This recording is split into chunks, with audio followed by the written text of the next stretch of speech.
Thank you so much for coming through, Lulama, and being so patient while we were working through that story there in Parktown. This question, comes up every year.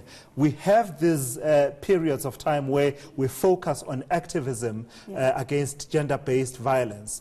After the time has passed, after the 10th of December, what are we left with? Do we have sustainability of these campaigns, and do we see any impact on the ground?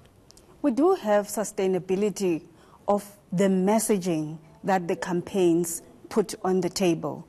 And one of the messaging that we are doing this year is to actually for us to hear the voices of women who have and girls who have been impacted upon by gender violence. And therefore, just by hearing what the gender discrimination in our country is wreaking havoc and is harmful and prejudicial towards women and causing so much pain. So when you say we have sustainability in terms of the messaging, this year being #HearMeToo, a really important thing to put forward to say the voices of the women affected by gender-based violence should be heard.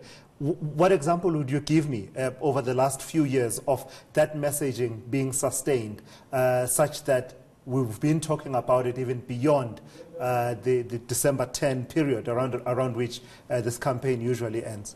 There is a response by police that has been listening to women's voices about how they are treated in their local police stations when they come and report, and there has been a positive response of making it an effort to do more intensive training on the complaints handling. And our courts as well, our magistrates, our judges have been quite responsive in looking at this scourge and actually addressing it inside their courts.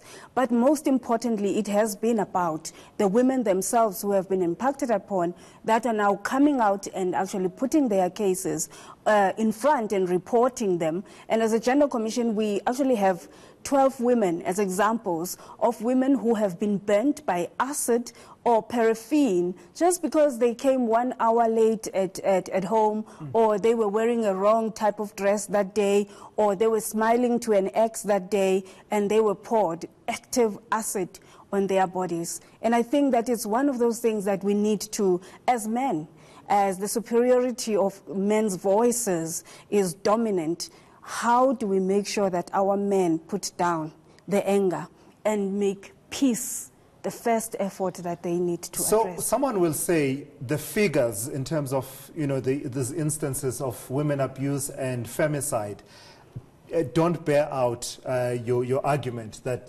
somehow this is making an impact. We're seeing more and more in terms of child rape figures, for example, in the latest crime statistics showing about 18,000 of those having occurred in the previous financial year. So what will you say to someone who says that? There's a disjuncture. There's sexism that our culture, the upbringing is suppressing the voices of women, putting men's superiority on top of women, and it is something that the communities accept. It is something that culture and religion accept, but the Constitution is quite clear. We need to deal with sexism. We need to agree that there's gender equality. All women are born equal to men. And even by saying that, you find that other men will say, not in my house, you are just equal there.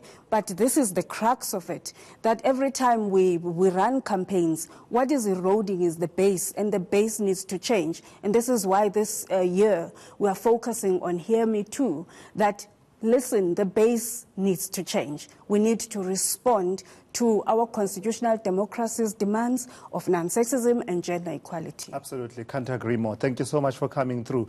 Lula Manare of the Commission for Gender Equality.